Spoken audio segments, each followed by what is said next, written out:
पंजाब केसरी में आप सबका स्वागत है। मैं हूं चंद्रशेखर धरनी। कांग्रेस की दिग्गज नेता गीता बुक्कल पूर्व मंत्री हैं, आज चंडीगढ़ के अंदर मौजूद है। मैडम, जिस प्रकार से किरण चौधरी आज कांग्रेस के विधायक पद से भी इस्तीफा देगी, वो इस्तीफा स्वीकार भी कर लिया गया, तो अब वो राज्यसभा की ओर उनके कदम अग्रसर होते लग रहे हैं। पता नहीं क्या लग रहा है।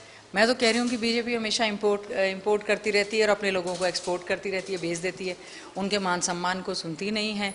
बहुत बार जब उन्होंने बीजेपी पार्टी ज्वाइनिंग की थी, उसी समय ही बहुत सारी पिटीशन स्पीकर महोदय को दी गई थी, पर स्पीकर साहब ने उस पर संज्ञान नहीं लिया और आज तुरंत प्रभाव से कर लिया। जैसे कि रंजीत चौटाला जी का ले लिया, उनको बीजेपी की टिकट दे दी थी, अशोक तंवर जी को मतलब इनका बीजेपी में अपने कैडर के लोगों का मान सम्मान नहीं है।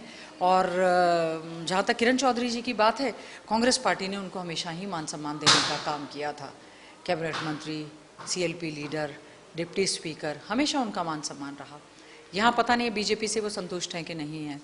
मैडम, जिस प्रकार से अब विधानसभा के चुनावों को ज़्यादा दिन नहीं बचे हैं, 12 सितंबर से पहले, क्योंकि 12 मार्च को पहला सेशन हुआ था, ये टेक्निकली पॉइंट आप पुराने, क्योंकि लॉ ग्रेजुएट भी हैं आप, इसलिए इस विषय में आपसे जानकारी लेनी चाहूँगा कि 6 महीने के अंदर सेशन एक बार होना अनिवार्य है, लेकिन अगर सेशन नहीं होता तो राष्ट्रपति सेशन अंडरस्टूड हो जाता है कि लगा दिया जाता है, जैसा संविधान की जानकारी मुझे मिली है लोगों से।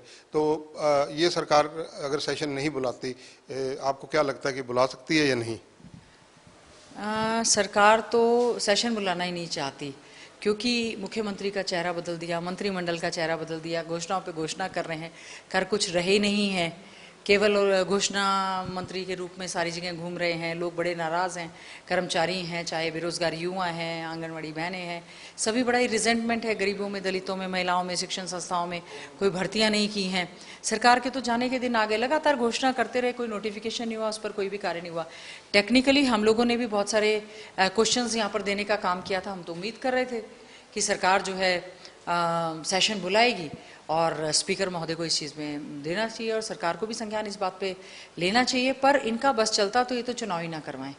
इनको तो लग रहा था कि चुनाव ही ना हो और सरकार ऐसे ही चलती रहे। ये तो सरकार तो जो संविधान के तहत ही चलेगी, जो संविधान के या हमारे रूल्स एंड प्रोसीजर्स हैं उनके हिसाब से ही चलेगी, तो इनको सेशन जो है वो तो कॉल करना ही चाहिए था। मैडम, कांग्रेस जो है अब चुनावी मोड में पूरी तरह से, दीपेंद्र हुड्डा, भूपेंद्र हुड्डा जो नेता प्रतिपक्ष हैं, इनके अलावा उदय भान जी, सारे लोग फील्ड में, आप लोग लगातार सक्रिय नजर आते हैं। क्या दावा है, कितनी सीटें आने की उम्मीद लगती है? 90 की 90 सीटों पर हम मजबूती से अपना दावा पेश कर रहे हैं। 90 की 90 सीटों पर कांग्रेस जो है बहुत ही मजबूती से चुनाव लड़ेगी और ये तय है, लोगों ने मन बना लिया है कि इस बार वो कांग्रेस पार्टी को, क्योंकि बीजेपी फिर साथ में जेजेपी अलायंस, इनसे बहुत ज़्यादा वो दुखी और परेशान हैं। लोगों की सुनवाई नहीं हुई, कोई कार्य नहीं हुए, तो अब लोगों ने मन बनाया है बदलाव का। आने वाला समय कांग्रेस पार्टी का होगा। जेजेपी में जो भगदड़ मची है, उनके अधिकांश विधायक कांग्रेस की तरफ भाग रहे हैं।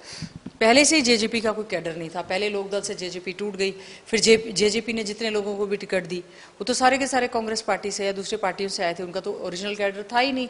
फिर सत्ता के नशे में, सत्ता के लालच में उन्होंने पोस्ट अलायंस करने का काम कर दिया और उसके बाद अब तो उनका कैडर लोकसभा में सबकी तो जमानत क्या, मतलब कुछ मिला ही नहीं है, देखने के लिए भी सिंबल नहीं ढूंढे मिल रहा था कहाँ पर है। तो अब तो उनकी हालत तो बहुत ज़्यादा खराब है। वो तो केवल और केवल माँ बेटे की पार्टी बनकर रह गई है। कांग्रेस किन मुद्दों को लेकर जनता में जाएगी? ये लग रहा था कि अनूप धानक जी तो कम से कम वहां पर रहेंगे, तो उन्होंने भी इस्तीफा दे दिया। वो कह रहे हैं कि एक मन में बहुत बड़ा गुबार था कि अब इस्तीफा देने के बाद जो है वो निकल गया है। कांग्रेस ऐसे 3 मुद्दे कौन से हैं जिनको लेकर लगातार चुनाव में अब लोगों के बीच में वायदे के रूप में जाएगी? क्या सत्ता में आने के बाद जो पोर्टल बंद करने के बाद नेता प्रतिपक्ष बार बार कह रहे हैं कांग्रेस अपने वायदे पर खरे उतरेगी? ये देखिए, कांग्रेस जो भी वायदा करेगी वो सारे के सारे फिजिबल और पूरा रहने वाले करेंगी। सबसे बड़ा मुद्दा हरियाणा में बेरोजगारी है। बेरोजगारी में नंबर 1 हो चुका हरियाणा, क्राइम में हो चुका नंबर 1 हरियाणा, ड्रग्स में 1 नंबर पर आ चुका हमारा हरियाणा, बहन बेटियों की इज्जत आबरू असुरक्षित श्रेणी में आ चुका ये हमारा हरियाणा का नंबर 1। पोर्टल पे पोर्टल, बहुत सारे, जब हम लोग पढ़े लिखे हैं, बहुत सारे पोर्टल्स हम भी नहीं चला सकते। एक गरीब व्यक्ति, एक किसान है, वो लोग कैसे पोर्टल्स चलाएंगे? और सारी स्कीमें पोर्टल पर कर दी, उससे बहुत ज़्यादा। और इन्होंने इतने ज़्यादा सीएचसी सेंटर्स खोल दिए हैं। कुछ लोग कह रहे थे जी सीएचसी सेंटर पे जब हम फॉर्म भरवाने जाते हैं क्लरिकल मिस्टेक हो जाती है और हमारे फॉर्म भी कैंसिल हो जाते हैं। तो मैनुअल और ठीक है, जो ज़रूरत के पोर्टल है वो रहेंगे, लेकिन बिना ज़रूरत के परिवार पहचान पत्र जैसी जो इन्होंने कहा है उसको भी पूरी तरह से समाप्त करके और रजिस्टर्ड किसान पोर्टल है या क्षतिपूर्ति पोर्टल है, मैनुअल काम होना चाहिए। ठीक है, पोर्टल्स जहां आवश्यक है वहां होने चाहिए, हम उसके खिलाफ नहीं है।